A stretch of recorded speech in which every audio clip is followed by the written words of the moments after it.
జ్ఞానానికి శత్రువు. ఏమిటి జ్ఞానం? జ్ఞానంకి ఎలా శత్రువు అవుతుంది? జ్ఞానం అంతా కూడా ఈ పూర్వ స్మృతులను అన్నిటినీ వాసనలను నాశనం చేయమని చెబుతున్నటువంటి బోధకు ఈ డీప్ ఎమోషన్స్ ఉన్నాయి అనుభవాల్లో, ఇది శత్రువు అవుతుంది. లేకపోతే అనుభవాలు లైట్గా తీసుకుని దాని గురించి అసలు నోటీసే చేయకుండా మర్నాడు మర్చిపోయినాడు అనుకోండి, అది వాడికి వాసనలో చేరదు.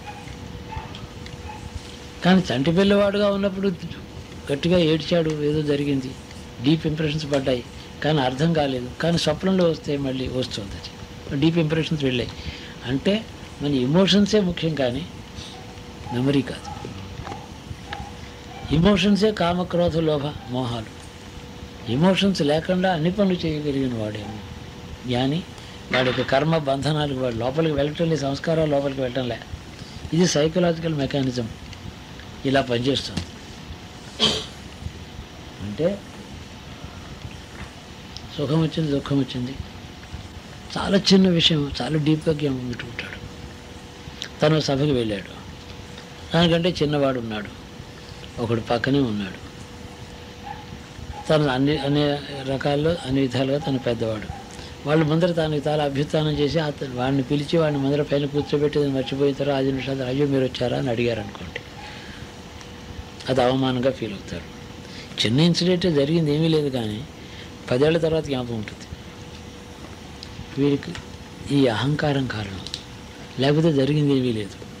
కాబట్టి అహంకారం మమకారం లేకుండా, నాది అనుకోకుండా, ఏం జరుగుతుందో అది జీవిస్తూ, దాంట్లోంచి ఎమోషన్స్ ఏమి లోపల రాకుండా, ఉద్రేకాలు రాకుండా జీవించడం పేరే సమ్యక్ జీవనం, సరైన విధానం.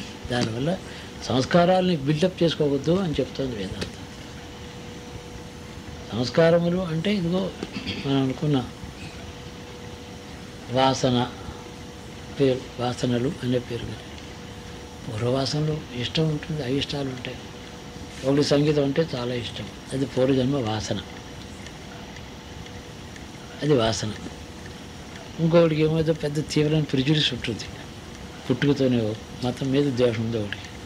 వాడి పూర్వజన్మలో ఆ మత ద్వేషం లాంటిది డీప్గా ఉండి దాన్ని ద్వేషించడం చేత దాని కంటిన్యూషన్ ఇప్పుడు సంస్కార రూపంలో ఉంటుంది. వాడికి మతం అపకారం చేసింది ఏం లేదు, అప్పుడేం జరిగిందో తెలియదు, ద్వేషంతో చచ్చిపోయాడు. ఆ ద్వేషం ఇప్పుడు ఇలా పుట్టుకతోనే వ్యతిరేకించడానికి. ఇవన్నీ వాసనలు అని పేరు. ఈ వాసనలు నిర్మూలించడం కోసమే మనకి చెప్పిన ఆధ్యాత్మిక నీతి, ఇలా ఉండు అలా ఉండు, ఈ పని మోహం పెట్టుకో. ప్రేమ చాలా పవిత్రమైంది, మోహం మంచిది కాదు. అంటే దాన్ని నాది అనుకునేటటువంటి అహంకారంతో నేను నాది అని అనుకోకుండా ప్రేమించు, అది తప్పలేదు. నేను అనుకుని తను ఇన్వాల్వ్ అయినాడంటే అందులో వాసనలు పుడుతుంది.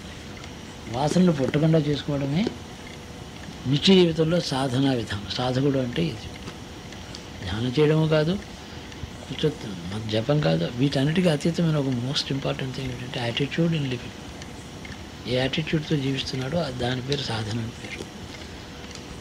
ఆధ్యాత్మిక చింతన అంటే ఆత్మని గురించిన విచారం, అది వేరు. మళ్ళీ ఇదేమో సాధన. సాధన ఏమిటి?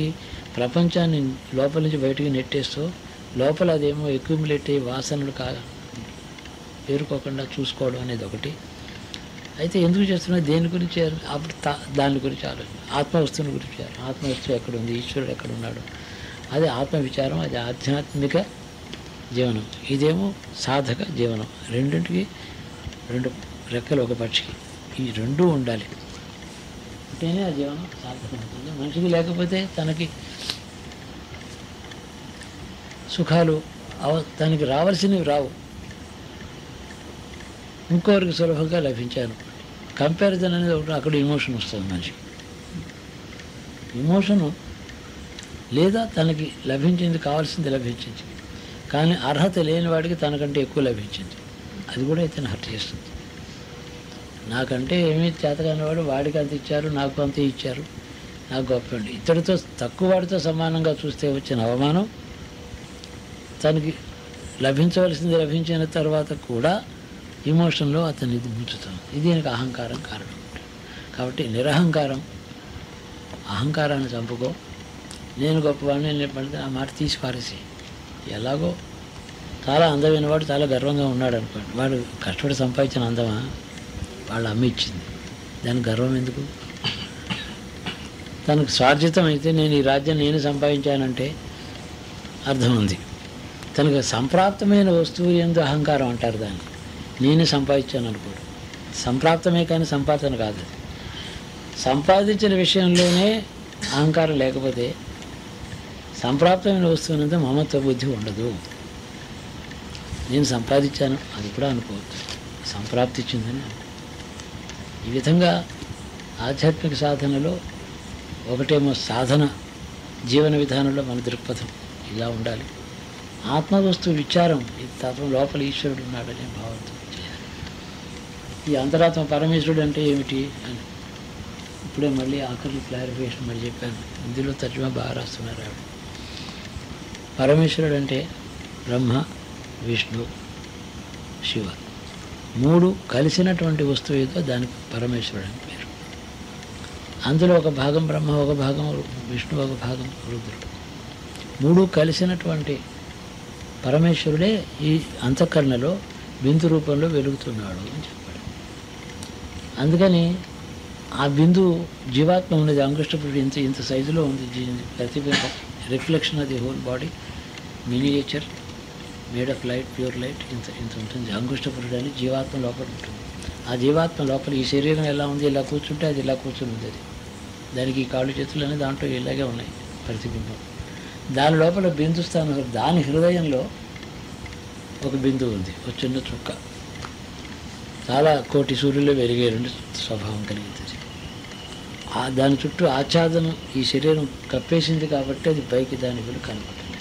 కానీ ఆ జీవాత్మలో ఈ మనుషుడు తన మనసుని పెట్టి దాని లోపల ఉండే బిందువుని తాను చూచినప్పుడు ఆ జీవాత్మ యందు పరమాత్మ దర్శనం అవుతుంది.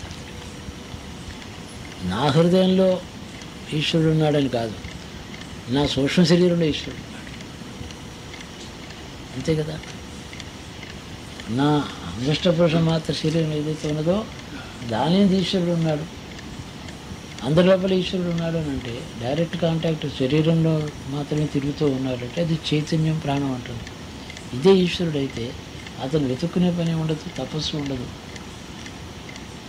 ధర్మాధర్మముల మధ్యని సంఘర్షణ ఉండదు. సూక్ష్మ శరీరంలో ఉండేది పరమాత్మ వస్తువు. సూక్ష్మ శరీరం కూడా చూడకుండా తన దేహాన్ని తాను చూసుకోవడం చేత అహంకారం, మమకారం, పాపం, పుణ్యం ఏర్పడుతుంది. పాపపుణ్యాలేమో పరమాత్మ దర్శనం చేయకపోవడం చేత, స్థూల శరీరమే నేను అని అనుకోవడం చేత పాపపుణ్యాలు చేస్తున్నాడు.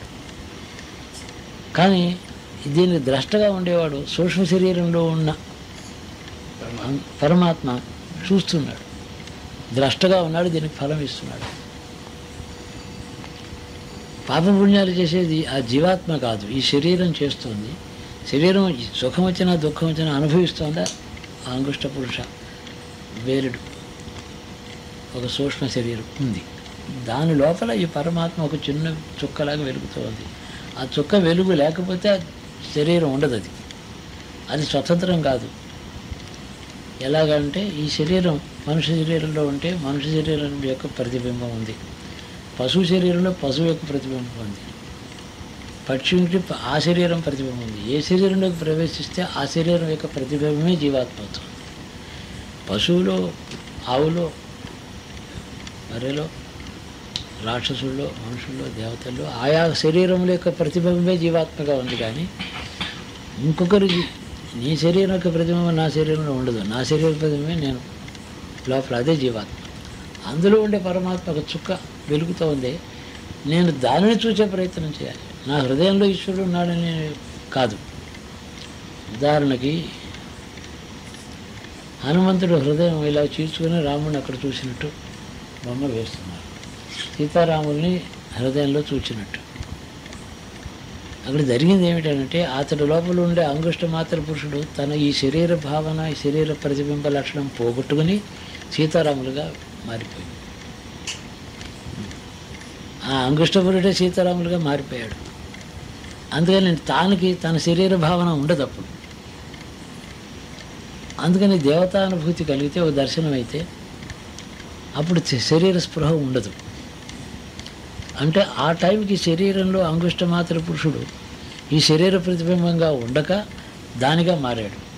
అంటే అంగుష్టమాత్ర పురుషుడు జీవాత్మ ఏదైతే ఉన్నదో అది కాలాంతరం సాధన చేత మరో రూపం కూడా పొందగలదు. విష్ణు ధ్యానం చేయగా చేయగా ఈ అంగుష్టపురుడే విష్ణు స్వరూపం అవుతాడు. ధ్రువుడికి తపస్సు చేస్తే విష్ణువు కనిపించాడు, ఎదురుండా మాట్లాడాడు. మాట్లాడినప్పుడు అతడి శరీర స్పృహ ఉందని అనుకు కాదు, అతడి లోపల అంగుష్టపురుడు ధ్రువుడు అనే జ్ఞానం అతడికి లేదు. అంతర్యామి మాట్లాడింది, జీవాత్మే తను ఆ రూపం పొంది తనతో తను మాట్లాడుకుంది. అంటే ఎదురుగుండా మాట్లాడింది పురాణం చెప్తుంది, కానీ వాళ్ళిద్దరూ మాట్లాడుకున్నారు చాలాసేపు అని కాదు. ఇదంతా ఆ జీవాత్మ లోపలే చర్చ. నాకు ముక్తి కావాలని ఆ జీవాత్మ కోరడం, అది నీకు ఇప్పుడు కాదు తర్వాత లభిస్తుందని విష్ణువు చెప్పడం, ఇదంతా అనుభవం. ఇది రెండు కాదు, తనే అనుభవించిన అనుభవం. కాబట్టి అంతటా ఉండేటటువంటి ఒక బ్రహ్మ వస్తువు, ఒక సద్వస్తువు, సత్యమైన వస్తువు, ప్రకృతిగాను, ప్రకృతిలో అనుభవాలుగాను, జీవులుగాను, జీవాత్మగాను, పునర్జన్మ పశువులు, పక్షులు, మనుషులు అనే పేరుతో జీవాత్మలుగాను అంతటా చేసే కారణం మాత్రం ఒకటి. ఆ కారణం బ్రహ్మ అనే వస్తువు ఒకటి ఉంది, నిర్గుణ, దానికేం గుణాలు లేవు. కానీ దాని యందు దాని సత్తా, దాని శక్తి చేత, దాని ఉనికి చేత బ్రహ్మాండములు, ఈశ్వరుడు, దేవతలు అన్నీ పుడుతున్నాయి. ఎలాగా అంటే ఒక స్టేజ్ ఉంది, స్టేజ్ మీద డ్రామా ఉంది, నాట్యం చేస్తారు, లేకపోతే లెక్చర్ ఇస్తాడు, పురాణం చెప్తాడు, అందరికీ అదే స్టేజ్. బ్రహ్మ వస్తువు అనేటటువంటి భూమిక స్టేజ్ మీద బ్లాక్ బోర్డ్ మీద మనం రాసినట్టు రాసేది మళ్ళీ తుడిచి మళ్ళీ రాస్తాం. ఇది ఇవన్నీ కూడా ఈ బ్రహ్మ వస్తువు మీద ఆధారపడి ఉన్నాయి. బ్రహ్మ ఆధారం, ఆధేయం, దాని మీద ఆధారపడ్డ వస్తువు కూడా మళ్ళీ దాంట్లో ఉంచి పుట్టిన వికారమే. ఈ వస్తువులన్నీ ఏమైపోతే అందులోనే లయిస్తున్నాయి. మళ్ళీ అది నిత్యం కాబట్టి అనిత్య వస్తువులన్నీ అందులో పోతున్నాయి. కొంతకాలం ఉండిపోయే వస్తువులు ఎక్కడికి పోతున్నాయంటే అందులో పోతున్నాయి. శరీరం ఏమో ప్రకృతిలో పంచభూతాల్లో కలిసిపోతూ ఉంటే, జీవాత్మ ఏమో తను వేరుగా కొంతకాలం ఉండి కర్మఫలం కోసం మళ్ళీ శరీరం. సరే, కొన్ని శరీరాలు ఎందరో ఎక్కడ ముక్తి కలిగింది, ఆ జీవుడు ఎక్కడ ఉండడు, ఆ బ్రహ్మ వస్తువులో పోతున్నాడు. అది ముక్తి అనేది. ప్రపంచం సత్యం అని చెప్పి ఇందులో ఊర్ధ్వలోకాలు ఉన్నాయి, మంచి లోకాలని చెప్పి ఆ లోకం కోసం చేసే కర్మలు, తపస్సులు, మరి యజ్ఞాలు అవి చేస్తే ఆ లోకానికి పోతున్నాడు. కానీ ముక్తి కాదు అది. ఈ జీవాత్మ మళ్ళీ ఆ లోకం కోసం ప్రయత్నం చేసి వెళ్ళింది. పోతే పంచభూతాలు, శరీరాలు అందరికీ పోతున్నాయి, జీవాత్మ మిగులుతుంది. జీవాత్మ కూడా మిగలకుండా చేసుకోవాలని చెప్తోంది వేదాంత శాస్త్రం. దీనికి కారణం అంగుష్టపురుడుగా నీలో ఉండేటటువంటి సూక్ష్మ శరీరం ఉందే, దానిలో సంస్కారములు, అనేక జన్మల యొక్క సంస్కారాలు, ఈ జన్మలో చిన్నప్పటి నుంచి ఉన్న అనుభవాల యొక్క జ్ఞాపకాలు. అనుభవం జ్ఞాపకం ఉండకూడదు. దాని ఎందు అభినివేశం, దాని ఎందు ఇష్టం, దాని ఎందు ఉంటే చాలా ఇష్టమైనవి, చాలా కష్టమైనవి డీప్గా మెమరీస్లో ఉంటాయి. చాలా ఇష్టమైనది ఉంటుంది, చాలా కష్టమైనది జ్ఞాపకం ఉంటుంది, అది మర్చిపోలేము. దాన్ని ఏం చేయాలి?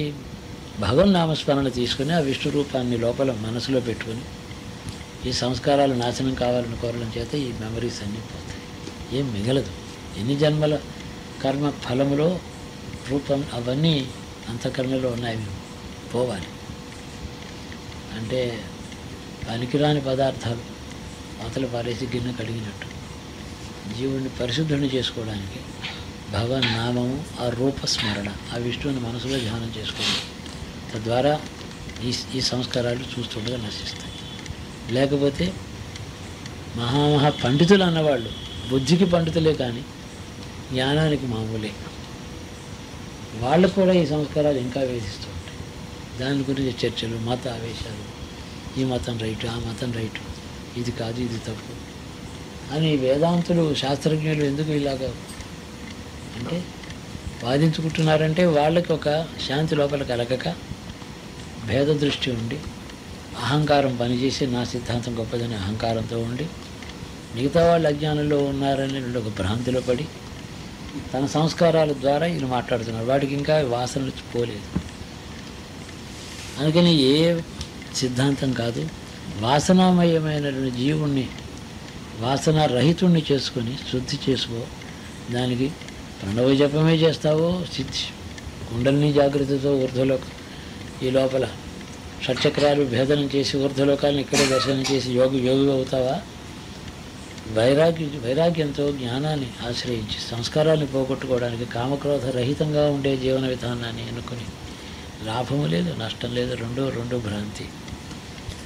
నిన్న లాభం వచ్చింది, ఇవాళ నష్టం వచ్చింది, రెండూ నిజం కాదు. నేనుగానే ఉన్నాను. ఎక్కడో చుట్టూ జరుగుతున్న పరిస్థితులకి నా మీద ఆరోపించుకుంటున్నాను.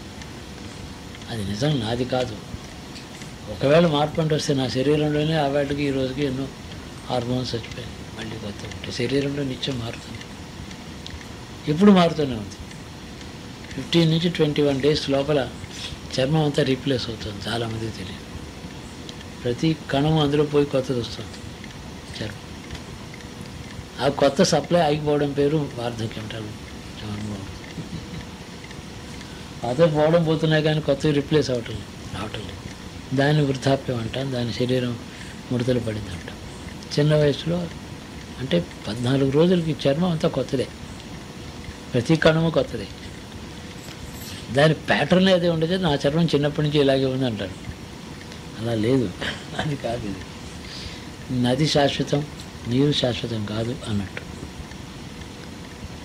ఇలాగా నశించే వస్తువుకి దాంతో నేననే ఐడెంటిటీ ఫాల్స్హుడ్ అది ఉండకూడదు.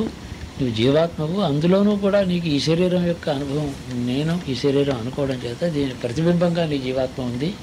అసలు అది కూడా నిజం కాదు. అందులో ఉండే పరమాత్మ వస్తువు బిందువు ఉంది, దాన్ని ధ్యానించు. ముందర నీ అంగుష్ట పురుషుని ధ్యానం చేసుకో, దాని లోపల ఆ బిందువుని చూసుకో, పరమాత్మ వస్తుంది. ఈ శరీర ప్రతిబింబమే అంగుష్ట పురుషుడు, వేరే ఏం లేదు. ఇదే ప్రపోర్షన్స్తో ఇలాగే ఉంటుంది. యోగులు ఈ అంగుష్ట పురుష శరీరం తన స్వాధీనం అయిన తర్వాత ప్రాణం ఉండగానే శరీరం అలా వదిలిపెట్టి బయటకు వచ్చి ఎక్కడో తిరిగి ఎవరికో దర్శనం ఇచ్చి ఏదో చేసి మళ్ళీ అందులోకి వస్తూ ఉంటారు. ఈ బయటికి వెళ్ళేవాడు ఎవడంటే అంగుష్ట పురుషుడే. యోగులు పరకాయ ప్రవేశం చేస్తారు కదా, ఏమిటి ఏదో మనస్సునా లేకపోతే సంకల్పమా ఏం కాదు. వాడు అంగుష్ట పురుషుడు పెడతాడు. కంట్లోంచి బయటకు వెళ్ళొచ్చు, నాసికారంధ్రం నుంచి వెళ్ళవచ్చు. ఇక్కడి నుంచి దాన్ని భేదించుకుని పెడితే మళ్ళీ రాడు. తాను బయటికి వెళ్ళి మళ్ళీ వెనక్కి రావడం అనేది ఎలా సాధ్యమవుతుందంటే ఈ శరీరం లోపల నిజమైన వ్యక్తి వేరే ఉన్నాడు. శరీరంతో వెళ్ళకుండా తాను మాత్రం వెళ్ళి రావచ్చు. దీనికి అనేక నిదర్శనాలు ఉన్నాయి, మార్గాలు ఉన్నాయి. వెళ్ళి దర్శనం ఇచ్చి రావడమే, వెళ్ళి రావడం. లేదా యోగ ప్రభావం చేత, జ్ఞానయోగ ప్రభావం చేత అతడి హృదయంలో నీ యొక్క దర్శనాన్ని సృష్టించడం. నీవు అతడికి కనబడేటువంటి అతని అనుభవాన్ని మనం సృష్టించడం. అది యోగంతో జ్ఞానం ఉన్నవాడికి సాధ్యం. యోగి మాత్రమే అయితే తాను నిజంగా వెళ్ళి దర్శనం చూస్తాడు. అవసరం లేదు అలాగా. అది ఇంకా ఉత్తమ స్థితి. తన సంకల్పం చేత దర్శనం అతడికి క్రియేట్ చేయడం. అతడు దర్శిస్తున్నాడని అతని అనుభవమే దర్శనం. ఏదైనా అనుభవమే మనకి సత్యం. అనుభవం ఉన్నటువంటి సత్యాల్లో భగవంతుడిని ఆరాధన చేసినవాడు అతడి రూపాన్ని కలలో కానీ తెలివిగా ఉన్నప్పుడు కానీ సమాధిలో కానీ దర్శనం చేయడం ఉందే, ఇది దానికి రుజువు. అంటే ఈ కాన్షియస్నెస్ జీవాత్మ చాలా విశ్వమంతా వ్యాపించిన చైతన్యంలో ఒక భాగంగా ఉన్నాయి. దీంట్లో ఉండే చైతన్యం ప్రాణశక్తి శరీరంలోనే ఉంది, బయట ఉంది, ఆకాశంలో, నక్షత్రాల్లో, సూర్యచంద్రుల్లో, గ్రహాల్లో, జలమందు, అగ్ని అందు, అంతటా వ్యాపించిన చైతన్యమే శరీరంలో ఉండి కంట్రోల్డ్గా ఉంది. ప్రకృతిలో కూడా కంట్రోల్గానే ఉంది. ఎలిమెంట్ ఆఫ్ ఫైర్ ఉంది, ప్రపంచం అంతా ఉంది. అది అన్ని రోజుకు తగలబడుతున్నాయా? కంట్రోల్గానే ఉంది. అది ఆ కంట్రోల్ తప్పితేనే అది ఆ ప్రమాదం అంటాం, ఏదో దహిస్తుంది. కానీ పంచభూతములన్నీ కూడా వాటి బిహేవియర్ ఎలా ఉంది, వాటి హద్దుల్లో ఉన్నాయి. అందుకని భయం చేత వాయువు కదులుతోంది, ఈశ్వరుడు అంటే భయం చేత అలా వర్ణిస్తారు.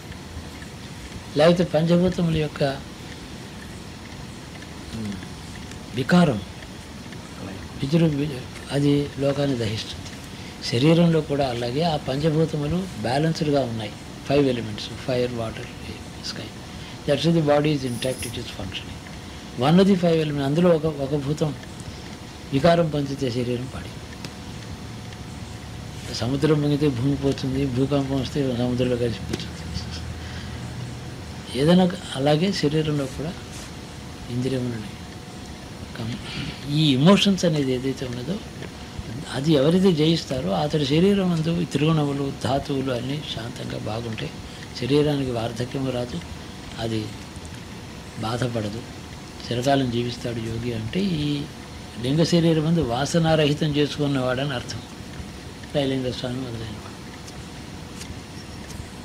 వాసనారహితంగా ఉంది. అతనికి ఏం సంకల్పం లేదు, కోరిక లేదు, ఇష్టం లేదు, అయిష్టం లేదు, ఎవరి మీద ద్వేషం లేదు, కోపం లేదు. తిట్టు ఎవరో రాళ్ళొచ్చి కొట్టారు, వాడి మీద కోపం రాదు, చూస్తూ వెళ్ళిపోతూ ఉంటాడు ఎవరిని కొట్టారు అన్నట్టు. ఏమిటంటే వాసనలు ఉంటేనే దేహాత్మభావన, దేహాభిమానం, నేను ఒక పురుషుని, నేను ఒక మనిషిని, యోగిని, అది అనుకునేటప్పుడు ఎమోషన్స్ వస్తాయి. అందుకని దేహాత్మభావన, నేను దేహం కాదని ముందర తెలుసుకో, నీవు వేరే ఉన్నావని తెలుసుకో. అప్పుడు దేహానికి సంబంధించిన మర్యాదలు, లాభాలు, నష్టాలు, బంధుత్వాలు నిన్ను వదిలిపెట్టేస్తాయి. నేను దేహం కాదని తెలుసుకోవయ్యా ముందర, దేహానికి సంబంధించిన బాంధవ్యాలు, కష్టసుఖాలు నేను అప్పుడు వదిలేస్తాయి. అంట నేను దేహం కాకపోతే ఎవరిని, ఇదిగో అంగుష్టపురుషుడు జీవాత్మ లోపల. ఈ జీవుడు ఎవరు? ఈ శరీరంలో ఉండడం చేత ఈ శరీరం పోలిక వచ్చింది వాడికి. అనేక శరీరాల్లో ఆ శరీరాలు పోలికతో జీవించాడు, ఇప్పుడు ఇందులో ఉన్నాడు. కానీ ఇది అశాశ్వతం. ఈ శరీరం పొంగానే ఇంకో శరీరం ఆ శరీరం పోలికలు తెచ్చుకుంటాడు. కాబట్టి శరీరం ఏమో అనిత్యం, ఉండేది కాదు. దీని బింబం, దీని నీడ దాని మీద పడితే ఆ రూపంలో వస్తుంది. అది అసలు నేను జీవాత్మను. జీవాత్మ లోపల ఎవరున్నారు? పరమాత్మ ఉన్నాడు, అతడు సాక్షి. ఎవడా పరమాత్మ? బ్రహ్మ, విష్ణు, మహేశ్వరుడు, రుద్రుడు అందరూ కలిసిన ఒక చైతన్యం ఏదో అది పరమేశ్వరుడు. ఈ విషయాలు చెప్పుకొని జ్ఞాపకం తెచ్చుకోవడమే చాలు. ఇప్పుడు ఇది తెలిసిన తర్వాత అండి, తెలియక ముందు మెమరీ ప్యాక్లో ఉన్న వాసనాస్ అన్నీ ఈ తెలిసిన తర్వాత ఈరేజ్ అయిపోతుంది. దీనివల్ల ఈ తెలుసుకోవటం వల్ల అవి ఈరేజ్ అయిపోతాయి అంటారు. దానికి మళ్ళీ తెలుసుకోవడం చేసి ఆటోమేటిక్గా రిప్లేస్ అయిపోతాయి. అవి స్మృతి కూడా ఉంటుంది. ఏ విధంగా అంటే ఒక టేప్ మీద రికార్డ్ ఏదో చేశారు, ఆ టేప్ మీద మరొకటి రికార్డ్ చేస్తే ముందరికి పోవటం లేదండి. ముందున్నది ఫస్ట్ రికార్డు ఈరేజ్ అయిపోతుంది కదా. మన రోజు అనుభవాలేమో కదా ఇవి, పొరపాటు చేస్తాం. అలా పోవాలని అంటే ఈశ్వర ధ్యానం దాని మీద వెళ్ళాలి. వెళితే అది పాత మెమరీస్ పోతుంది. అది అది చాలా గొప్ప పవర్ఫుల్. అది పోతాయి కదా, అలా సీరియస్ అయిపోతుంది. ఏదైనా రీప్లేస్మెంటా, ఎనిహిలేషన్, డిస్ట్రక్షనా, ఒకదాన్ని నాశనం చేయడమా, దాని బదులు ఇంకొకటి అది తీసి మరొకటి పెట్టడమా? ఈశ్వర ధ్యానం వల్ల దేహాత్మ భావన, నేను దేహాన్ని అనే మాట పోతుంది, సంస్కారాలు నశిస్తాయి. అందుకని ఈశ్వర ధ్యానం, అందుకని ఈశ్వరుని ఊరికే స్తోత్రం చేస్తారు. జీవుడికి పరమగతి నువ్వేను, నిన్ను అనుగ్రహం ఉంటే నాకు ముక్తి కలుగుతుంది, నా ఈ జీవుడు పరిశుద్ధుడు కావాలంటే నీ అనుగ్రహం కావాలి. అక్కడ కానీ అనుగ్రహం కావాలని వేడుకుంటున్నాడు, కానీ లోపల వస్తూ ఉన్న విషయం చెప్తోంది యోగం. ఇది గ్రహించి ఈ ధ్యానంలో ఉండాలి మనిషి. అక్కడ ఈశ్వర ప్రణిధానం అనేది ఒకటి ఉంది, అది యోగశాస్త్రం నేను రాశాను. అలాంటి సాధనలో కూడా ఈశ్వరుని యొక్క అనుగ్రహం నేను అడుగుతున్నాను, ఆయన హెల్ప్ తీసుకుంటున్నాను అనడం కరెక్టే. ఆయన అనుగ్రహం అడగండి, మీకు చేతైన లోపల అంతర్దృష్టిని డెవలప్ చేసుకోండి. మీకు జీవత్వంలో ఉండే దోషాలు పోతాయి, జీవుడుగా మిగులుతారు. జీవుడు శరీరం వదిలిపెట్టగానే పరమాత్మలో మళ్ళీ పుట్టడం అందరికీ సాధ్యమే అని చెప్పడానికి కారణం ఇది. ఎవరికి సాధ్యం కాదు, ఎందుకు కాదు? బుద్ధుని ఎవరికైనా సాధ్యమేది. ఏమిటి ఇందులో అసలు మేము తలకిందులో వేలాడమన్నారా? అందుకని వాసనాలు వాసుదేవ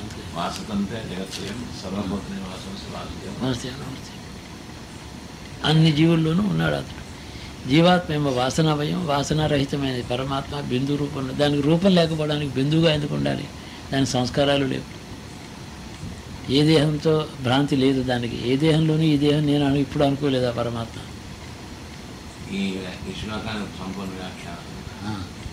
వాసనాద్ వాసుదేవస్య. వాసుదేవుడు అంటే వసించేవాడు అని అర్థం. వసుదేవుడు అంటే లోపల వసిస్తున్నవాడు ఈశ్వరుడు ఒకడు ఉన్నాడు. అతను ఆ పేరు ఎందుకు వచ్చింది? అతడు వాసనామయమైన, ఈ జీవుడికి సంబంధించిన వాసనామయమైన రూపంతో అంతర్యామిగా ఈ శరీరంలో ఉన్నాడు. అర్థమైంది కదా? ఈ శరీరంలో ఈ జీవుడికి కొన్ని వాసనలు ఉన్నాయి. ఆ వాసనలన్నీ ఒక రూపంలో ఒక ఎంటిటీగా లోపల ఉండడానికి హేతు అయిన వాడు అతడు. వసిస్తున్నాడు జీవుడు, వాసనామయమైన ఈశ్వరుడుగా లోపల జీవాత్మ వలె ప్రకాశిస్తూ దానికి కారణభూతుడై తాను అందులో ఉన్నాడు. వాసనాత్ వాసుదేవస్య. వాసుదంతే జగత్తులు, 3 జగత్తుల్లోనూ భూలోకం, భూర్లోకం, అన్ని లోకాలు కూడా ఉన్నాడు. సర్వభూత నివాసు, అన్ని భూతములందు. అంటే వాసనలు ఉన్నాయని తెలిసి మనుషుడికి ఉంది, వాసనలు నుండి కూడా తెలియకుండా ఉన్నాయి జంతువులు. అందులోనే ఇతడే ఉన్నాడు. ఆ జంతువు, ఆ జీవుడు పూర్వజన్మలో మనుషుడు అనుకోండి, క్రూరంగా మనుషుని వధించి చంపుకు తిన్నాడు. వాడు పులి పుట్టాడు. వాడి పూర్వజన్మలో వాడు చేసినటువంటి కిరాతక కృత్యాలు ఉన్నాయి, అవి వాడి సంస్కారాలు. ఆ వాసనలకు తగినటువంటి శరీరం ప్రకృతి ఇచ్చింది వాడికి. తింటాడు. అప్పుడు ఈ వాసనలు తెలిసి చేయటం లేదు. తెలిసి చేసినప్పుడు ఏమో పులి శరీరం వచ్చింది. పులి శరీరంలో తెలిసాడు, అది సహజం. అది మళ్ళీ కర్మహేతువు కాదు. అక్కడ అహంత లేదు, అస్మిత లేదని చెప్పాను కదా ఇందాక. నేను అది అక్కడికి స్టాప్ అయిపోతుంది. మళ్ళీ మనుషుడే పుడతాడు, మళ్ళీ మనుషు జన్మ. ఎందుకంటే అది ఇక్కడ మనుషు జన్మ అవేర్నెస్తో చేసిన కర్మలు సంస్కారాలకు హేతు. అక్కడ అవేర్నెస్ లేకుండా చేసిన కర్మలు పులి చేస్తుంది. Otherwise tiger is unkind, tiger is cruel, tiger is దానికి నరకానికి పోతుంది చెప్పాల్సి వస్తుంది. పులి మనుషులు చెప్పిన తపస్సు చేసిన బ్రాహ్మణి మింగేసింది, తినేసింది, దానికి ఏం పాపం అంటలే. అతను తెలియదు. అది పాము గరిచింది, దానికి ఏం పాపం అంటడం లేదు. అస్మిత లేదు, నేను అనే భావం దానికి లేదు. నేననే భావం మనిషికి ఉండడం చేతనే కర్మ ఇతను పీడిస్తుంది, పట్టుకుంటుంది కర్మఫలం. నేననే భావం తీసేసి నేను ఈశ్వరుని, నా లోపల విష్ణువు ఉన్నాడు, శ్రీకృష్ణుడు, రాముడు ఉన్నాడు, ఏదో మీ ఇష్టం శివుడు ఉన్నాడు, అమ్మ. ఆ ధ్యానంలో నిమగ్నమై ఉంటే మీ లోపల ఉండే అంకుష్ట పురుష జీవాత్మ ఆ దేవతా రూపం పొందుతుంది. తద్వారా ఈ వాసనలు నశిస్తాయి. వాసనలు పోతే పునర్జన్మైన ఈ ఈశ్వరుని ధ్యానించడం చేత అతడు మీకు ఇచ్చిన ఫలం కాదు ఏదిని. అతడి ధ్యానంలో వాసనలు నశించాయి. అందుకని మీరు సహజంగానే ముక్తి పొందుతున్నారు, కానీ వాడు ఇచ్చేవటం ఏం లేదు. ఇది సహాయకారి, అంతే కదా. ఇచ్చేది కాదంటే అది ఆయన ప్రార్థించడం, ఇవ్వడం, ఆయన చుట్టూ 10 మాటలు తిరగడం అవసరం లేదు. మీరు ఆయన లోపల ధ్యానం చేసుకుంటే గుడిలో ఉండే ఈశ్వరుడు మీ లోపలికి వచ్చి కూర్చుంటాడు. అంటే ఏమైంది? మీ సంస్కారాలు కరిగిపోతున్నాయి. మిగిలిన సంస్కారాలు లేకపోవడం చేత దేంతోనో రిప్లేస్ చేశారు మీరు. ఆ రిప్లేస్ చేసిన వస్తువు మీకు కళ్ళలో కనబడే వస్తువు, అనుభవించే వస్తువు కాదు, ఈశ్వరుడనే భావం. దానికి మీరు పెట్టుకున్న గుణాలన్నీ కళ్యాణ గుణాలు. లోకం అంతా అనుగ్రహిస్తాడు, దయామయుడు, ఆనంద స్వరూపుడు, ఇట్లాంటి లక్షణాలు మనం ఈశ్వరుడికి పెట్టుకున్నాం. ఆ లక్షణాలతో ఉండే ఒక వస్తువుని మీరు ధ్యానం చేస్తే మీ లక్షణాలు పోతున్నాయి. అదే జన్మహేతు పోయింది, మళ్ళీ పుట్టడానికి కారణం లేదు. ఈ వసుదేవుడు అనేది వాసనాథ్ వాసుదేవ జగత్రయం. జగత్రయం అంతా నివసిస్తాడు. సర్వభూత నివాసు, సర్వభూతం ఉన్నది నివసించేవాడు. అట్లాంటి వాసుదేవుడు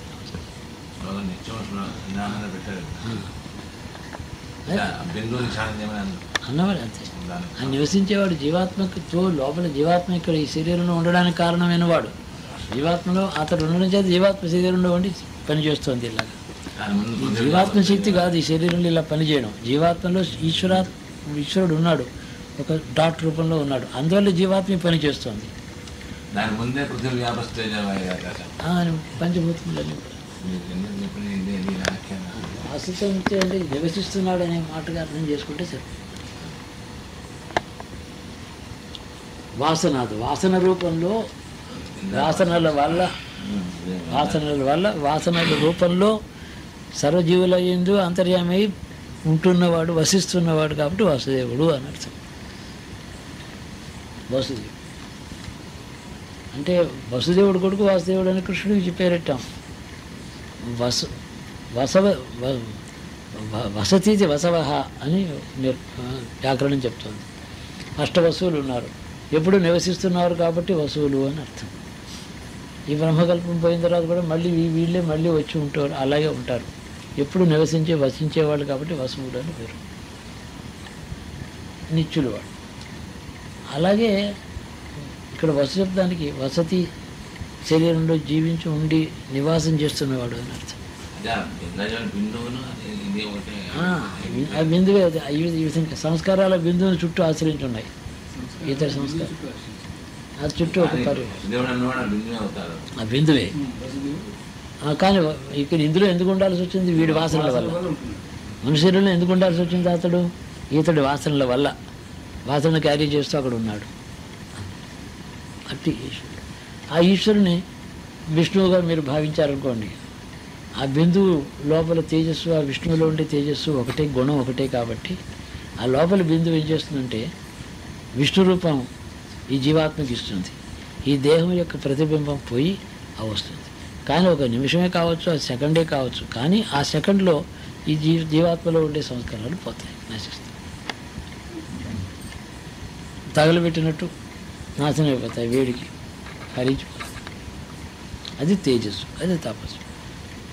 చాలా క్లిష్టమైనది ఏమీ లేదు ఇందులో, అంతా సులభమైన సింపుల్ లాంగ్వేజ్, సింపుల్ ట్రూత్. ఇది దీనికి ఇంత గొడవ చేయక్కర్లేదు. 4 మాటల్లో చెప్పేది అంత సాధనలో ప్రవేశించవచ్చు. ఒకటేమో సాధన పరుడైన జీవుని యొక్క గుణములు ఎలా ఉండాలో, యాటిట్యూడ్ ఎలా ఉండాలో ఒకటి, అది chapter 1. Chapter 2 is about then what to do, think of the lord, how, where, here. ఈ విధంగా దే ఆర్ 2 ఆస్పెక్ట్స్. వికారం ఏమీ లేకుండా, అహంకారం అమకారాలు లేకుండా జీవిస్తేనే అదే జ్ఞానం, అలా కాదు. జ్ఞానప్రాప్తికి పూర్వరంగమైంది. ఇలా జీవించి చాలామంది ఉన్నారు, ఏ మనోవికారాలు లేదు, దేనింది కోరిక లేదు, బాగానే ఉన్నారు, తప్పులు చేయరు, కామక్రోధాలు లేవు, ఉద్రేకం ఏం లేదు, మనుషులు చాలా మంచివాళ్ళు అని అంటున్నాను. అంతేగా అతను మోక్షం వచ్చిందా? కాలేదు. కానీ ఈ తత్వం రెండో వస్తువు ఉంది. ఈశ్వరుని చూడడం అనే పని చేస్తేనే ఈ మంచి గుణం, ఈ సత్వగుణం యొక్క ఉపయోగం.